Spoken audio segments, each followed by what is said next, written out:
Thanks everyone for listening again to another episode of Parallel Barking.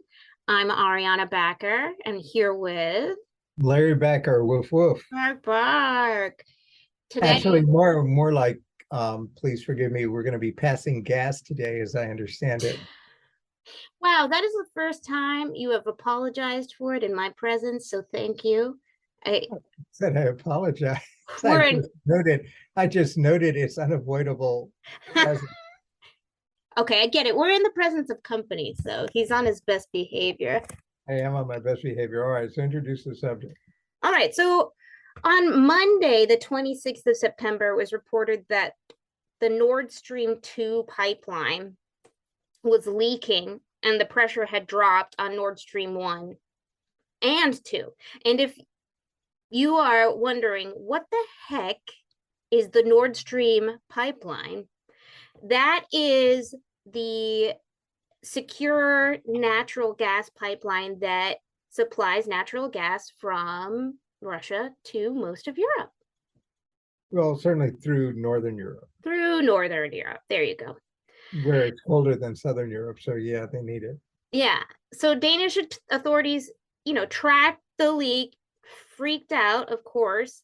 Um, Well, they and had the pictures to prove it. That was quite a mushroom cloud in the water. there were it looked pretty bad. Um, It they was sent apparently the largest release of methane in a while. I don't know if it was the largest ever, but it was certainly a significant release of methane, which is irony on ironies. Just when we're all about reducing our carbon and petrochemical footprint in the atmosphere for global warming, we that have thing this explodes this atomic bomb worthy mushroom cloud of methane underwater in in the the water. In the water. So not where only the Danish Maritime Authority was, released a navigational warning, the Swedish Maritime Authority, and then the German government were looking to determine why the pressure on the pipelines dropped. And then finally, it seemed that, well, and so now we begin the process of a speculation. speculation. And now the speculation is that the pipelines Well, have been some speculation is that sabotaged. Now, these pipelines supply about 40% of Europe's natural gas, and about 155 billion cubic meters of the fuel was sent to Europe in a 2021 from Russia. That's just from Russia. And that was only on the Stream 1 pipeline. So it's a pretty big impact if these pipelines are broken, if they stop working. right. Um, So everyone is mad and scared. yeah. And in earlier this month, the Russian state-controlled gas giant Gazprom turned off the supply to now, in their defense, they said that they had to send a bunch of older people in with brooms to you clean know it. what? No, what? They just insisted that it was due to technical reasons. Maintenance is next to godliness, even if it does eventually I don't know if that's produce how a that little saying blip, goes. like a huge explosion in the pipeline. Except there were still leaks, so I don't know if that really worked out. I mean, so the So, two so pipe- the, go ahead. well, go ahead. Well, the two pipelines run parallel to each other. Um, they they took about $11 billion to create, but it was supposed to double Russia's gas flow to Europe once Nord Stream 2 pipeline was built. Right, Nord Stream 1. right.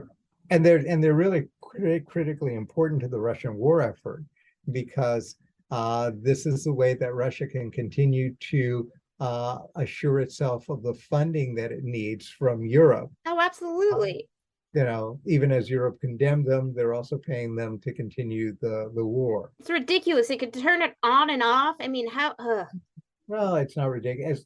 It was a huge risk that the Europeans took back at the time when our overlords were telling us that the only way that we can make a convergence-based globalization system work was by taking risk and so deeply embedding or enmeshing the economies of potential opponents that any kind of conflict between them became unrealistic, that was the way forward. It worked between France and Germany in the late 40s and early 50s. It would certainly work between Russia and the European Union, except this time it didn't quite work. So, I mean, the theory wasn't outrageous and it was kind of sound, but it was also risky. And the Absolutely Germans risky. in particular were warned over and over and over again that, yeah, you can do all this enmeshing that you want, but if I were you, I would hedge.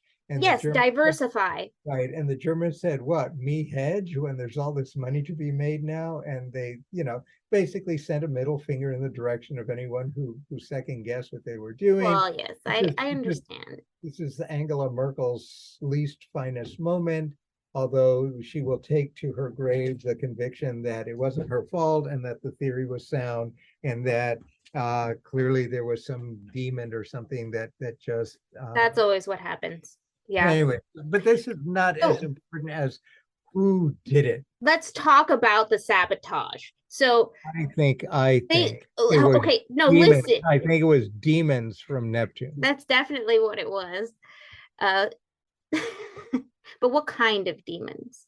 Oh, it was methane ingesting demons. I think it was teenagers from Neptune who came here on a weekend drunk, and they thought that the methane pipeline, which is what they ingest to get stoned, was some kind of free booze up.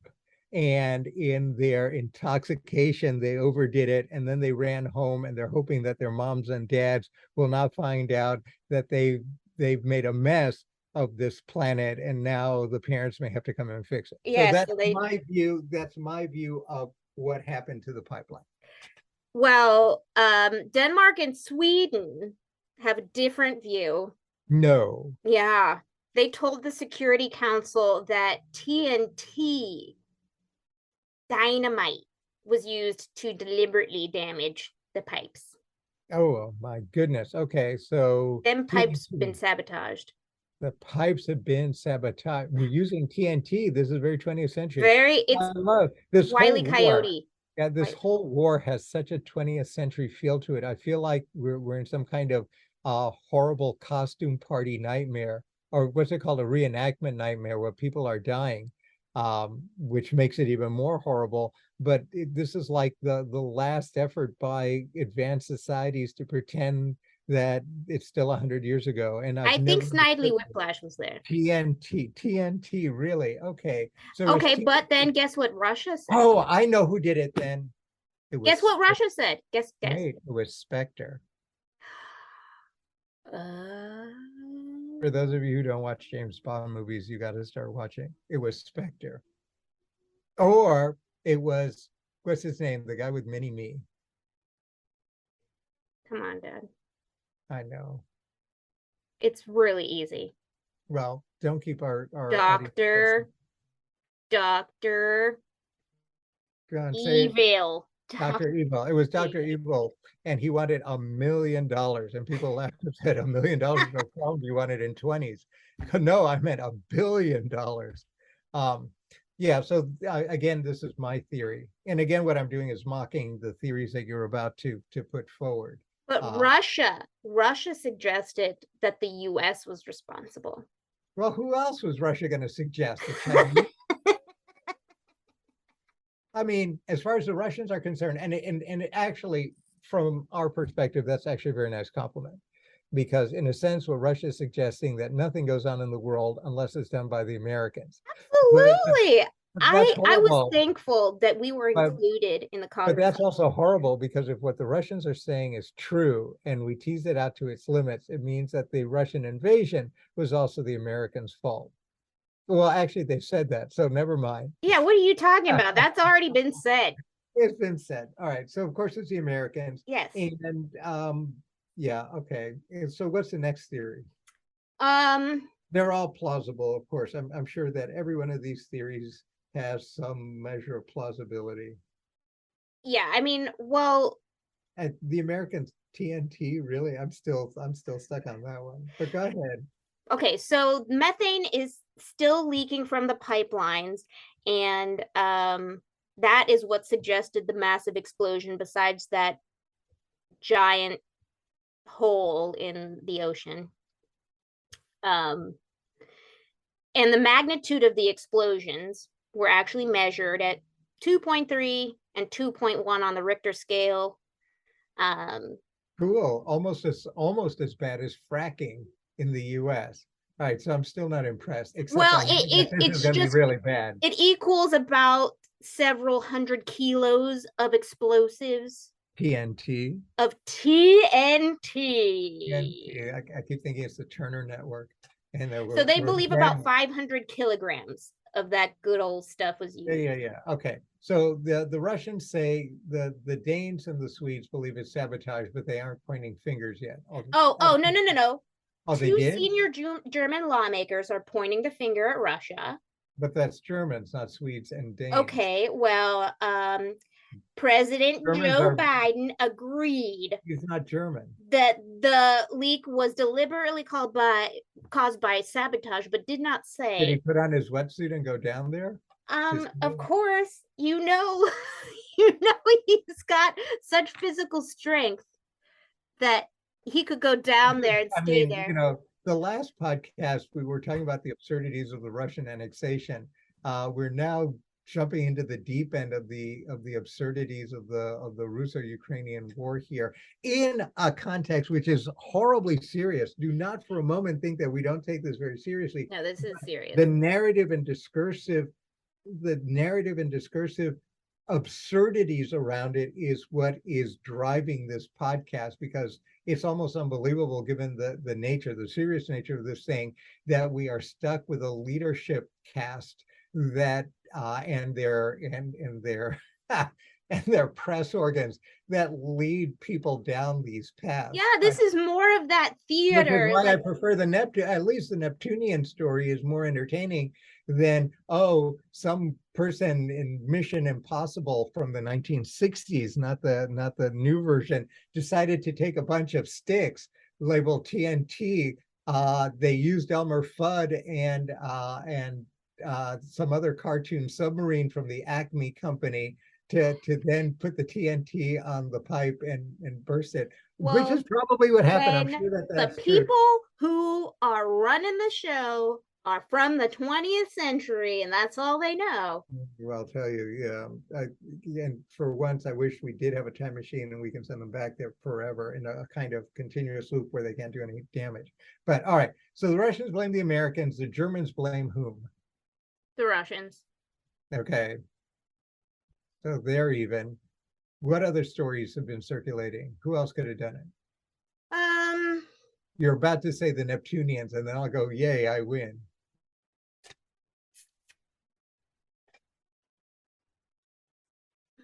You're at a loss for someone's words. dog. No. What else? What other stories are circulating about who could have done this? I think it's really between Russia and Russia. Okay, and you realize how mindlessly crude these stupid stories are and how they feed into the absurdly 20th century propaganda machineries that are now so Okay, worn that they aren't even worth the time and effort that you're putting into making them. They're actually far more interesting theories that apparently remain unexplored. yeah, I mean, the Kremlin specifically said that it looked like state-backed terrorism. Do you mean they can look underwater? Hey, we don't know their capabilities.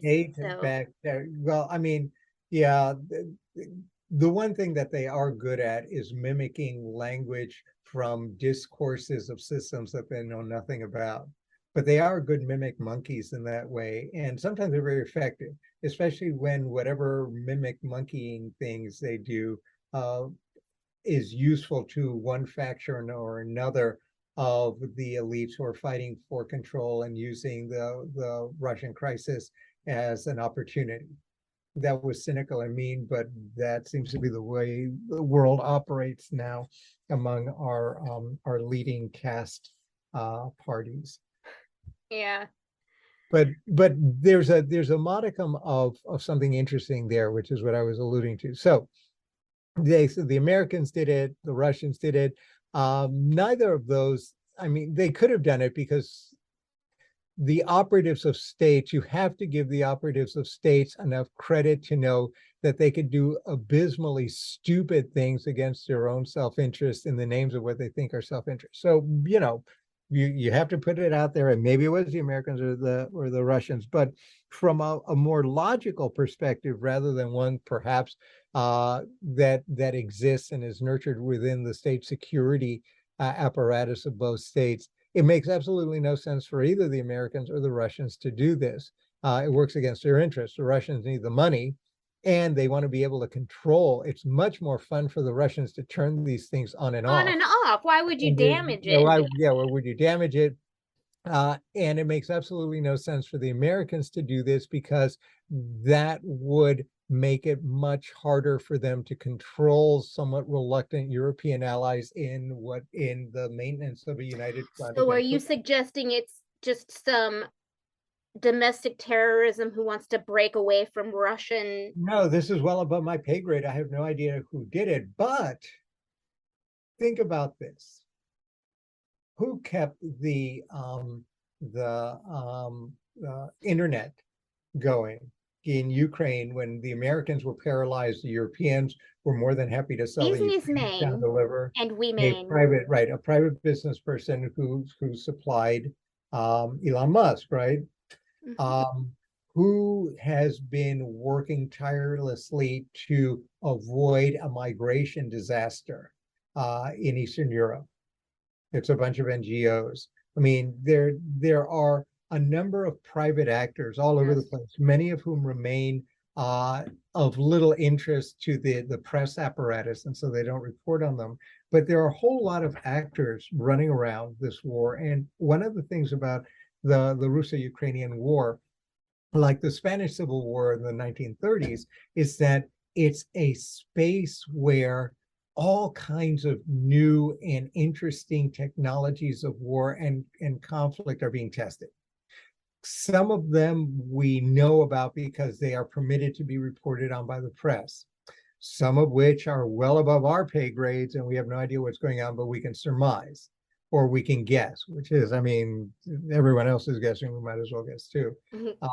That there are all kinds of new technologies, but one of the most interesting things, the glimpses of which we've been allowed to see, is that in fact, wars like this no longer seem to be run in the classical way, in ways that mimic the ideal of the state system that is run by apex states, surrounded by dependencies and inferior allies, all of them meeting in this centralized and consensus-based field of combat. Instead, we got a free-for-all. It's a little bit of anarchy, and I don't mean anarchy in the old sense that that states are not subject to common rules. I mean that states are no longer the only actors. Yeah, everybody gets involved. We've got NGOs, we've got private parties. Yeah, that's right. Everyone gets involved. And we're not just talking about partisan groups, that is, people with political ideologies who exist solely for the purpose of destroying the world to vindicate their ideology, but we're talking about all other kinds of stakeholders, right? Like somebody sitting at their computer, just able to hack into some system. And anarchists, nihilists, we've got and then what I call the opportunistic actors, people who have no direct interest in the conflict, but who have a grudge against one or more of the players, the principal players, for reasons that have absolutely nothing to do with the conflict, and they view this as an opportunity to cause damage without them having to pay. Right. So, I'm really no mad. Risk to them. Right. So, a good example, for example, would be ISIS, although I suspect ISIS doesn't have this capacity, although who knows with their allies within European terror networks, most of whom we don't know about, and we have no idea that they exist. I'm sure they don't. They may or may not have the capacity to do this, but they're annoyed because the Americans keep killing their high-level officials. And even though they've got very little directly in this fight, to the extent that they can do damage both to the Russians for their actions in Chechnya and the Americans for killing all of their people and destroying their dream of a caliphate in Syria, hooray! It's an easy one for them. So there are any number of actors like that. Someone could be hired. Yeah. Right. So we just don't know. And what is really interesting, I don't know if you've been, the press coverage has been, how the press gets obsessive during the 15 minutes of interest that they have in a story like this, and there'd be like 500 million trillion stories about this. Mm-hmm. There have not been 500 million trillion stories about this. So something else is going on here. Yes, this was And very surprising to me that I did not hear about this on Monday when it was first happened. The leak was first discovered on Monday the 26th, and today was actually the first time I heard anything. It is Saturday, October 1st. We are recording this session, and it's very interesting. I hadn't heard any coverage beforehand today. Yeah. No, and the press has been somewhat, let's say, distracted. Tight-lipped. That's a nice neutral word. They've been distracted by other things, which is unusual in this context where this is a kind of red meat for a very hungry carnivorous press to chew on for a while. And there's a whole lot here that can still be chewed on.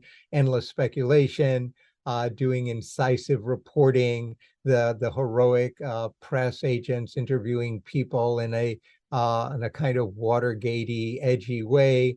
You can see movies being made of this stuff. Well, And right, especially because the EU leaders are planning on discussing the ramifications at the summit in Prague next week. I mean, you could cover that. They're talking about how their infrastructure needs to be protected. Right. Now. Well, let's reverse this then. And let's assume the opposite of what we've been assuming. The pipeline explosion, to the extent that it cuts off fuel supplies, has to some extent benefited. We've talked about the detriments, but one of the things that has worried European and American leaders has been the continued dependence. I mean, the Russian natural gas has been the fentanyl of Northern Europe since the start of the war. And it might have entered into someone's imagination that going cold turkey would be a cool thing. That's what I was saying before, some domestic terrorist who wanted to cut off all ties. I'm not talking about a domestic terrorist. I'm talking about, well, I don't know what I'm talking about. Well, that is what I called it. Okay. I get it. Yeah. So you're being vaguely euphemistic, but yeah, someone who might view this as actually beneficial, because by doing this, if you get no more natural gas, then you're not paying the Russians. Right. You're being energy independent. Right. And you are now forcing the Europeans to get their natural gas somewhere else, either by ship, which is horribly inefficient, or causing other pipelines to go whole hog. And of course, we know that there are huge natural gas fields in the Mediterranean. Several, was it weeks ago or months ago, the now former Prime Minister of Italy and one of the high UN officials had been going around the southern Mediterranean, seeing if they could lock up deals for the Mediterranean-based natural gas, the production of which is now just starting to ramp up. This would be a great way to kickstart this as well, although it means that this winter is going to be particularly uncomfortable for the Europeans. And that's the part I don't understand. The Europeans are no longer used to being uncomfortable. I'd read reports that they were anticipating problems with the supply of energy, not just natural gas. And so they were talking about rolling brownouts, including internet brownouts. But again, all of that may have been stories to scare the children, so that whatever actually comes, which is slightly less bad, will be viewed as a relief. that kind of reverse psychology thing. But That but doesn't really, seem this like is the best way to handle what's coming. well, but the problem is, of course, that we really don't know. We really don't know. And despite the TNT story, it may, assume, which is a hard assumption now, given what the pronouncements of the Swedes and the Danes, that it was sort of a clumsy accident. Um, but apparently it wasn't. But if it wasn't a state actor, how interested do you think states are going to be in actually trying to figure out who did it? Yeah, I don't even know if they're really interested because they're even discussing an eighth sanctions package to put onto Russia. I What? don't even know if that has anything to do with this specific, Yeah, but with maybe they'll use this as an excuse. Um, well, I mean, but who knows? I mean, but the interesting thing is, of course, that now all of a sudden that thing that had been a thorn on the side of so many people in the context drawn sharply into focus by the Russo-Ukrainian war, the pipeline and European dependency on the Russians, mhm, now is taking one step further to being solved. yeah. Now, here's the question. Is anyone going to be making any attempt to fix the pipeline so that gas will continue to flow? I mean, this has been my question, and I can't see anything other than the fact that they're um easing the Right. issue, but there's no specific. Right. And so we'll know about this more after Prague, Mhm, next week. yeah. All right. They probably haven't made any decisions yet because they don't really know what they want to do with their energy infrastructure at this point. Right. I mean, so, I mean, since we're doing this bizarre speculation, except the Germans can't do it anymore. I don't know if they dismantled the plan. They've been talking about the revival. The Europeans have been talking the revival, not just, we're talking not just about finding natural gas somewhere else, but reviving something that for a while had been a real no-no in Europe, and that's nuclear plants.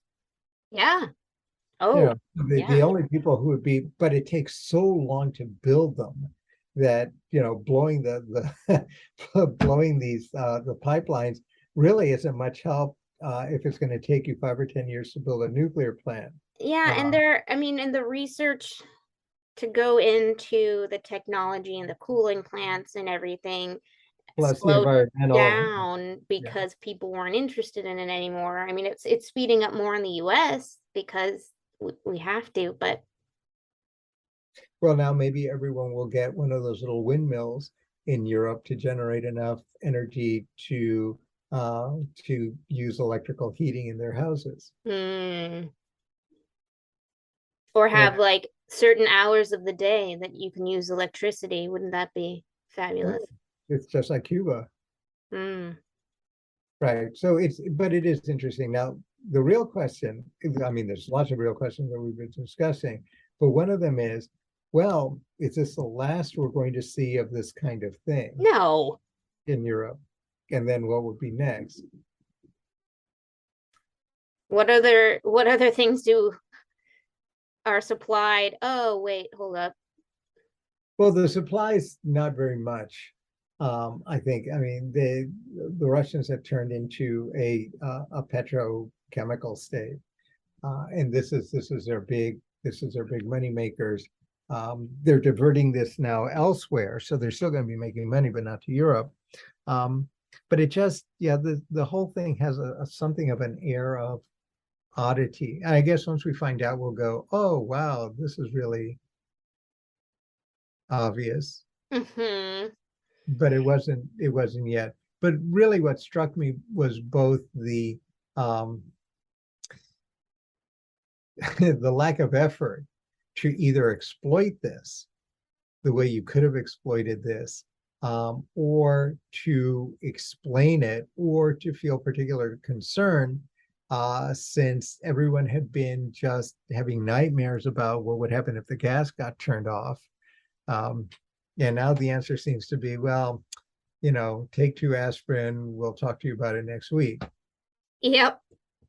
We'll discuss sanctions. We'll Right. talk about supplies, maybe, and getting them somewhere else. Yeah. So my last thought then is that what it really suggests is something actually far more interesting about this war, but something that we've known about all wars, and certainly since we've democratized war, since the 19th century, the middle of the 19th century, with the masses demanding that if in fact they're going to be cannon fodder, they ought to the states ought to have the dignity of at least talking to them about what it is that they're dying for, this transparency thing. One of the most interesting parts of this is, in fact, the opaqueness and the difficulties of actually discerning important segments of war, because if war is now and we talked about this last time, if it's not just soldiers on the ground, and if it involves all kinds of other things, we have much more information about what is going on the ground, but we have very little information about all other theaters of war that make up the Russo-Ukrainian war. And in fact, once this is over and the academics like vultures crawl all over this to digest the corpse of this horrible tragedy, we'll be able to maybe get a sense of what it is that is really going on, and where the real and more interesting efforts in new warfare are actually occurring. I suspect this may be one of them, but we have so little to go on right now. And more. Oh yeah, I mean, here's a little anecdote. The last time, this is what we have to go on, really. Google is our friend. The last time Putin called for hundreds of thousands of new troops to be sent out to Ukraine, the Google search for how to break my arm, how to break your own arm, went up 30%. Right. So Google reports. Yes, so Google reports. Right. And of course, yet another lesson. If in fact you can look up those analytics yourself, though, on the Google search. No, yeah, no, I'm sure you can. But it however accurate it is, it is probably to some extent correct. Whether the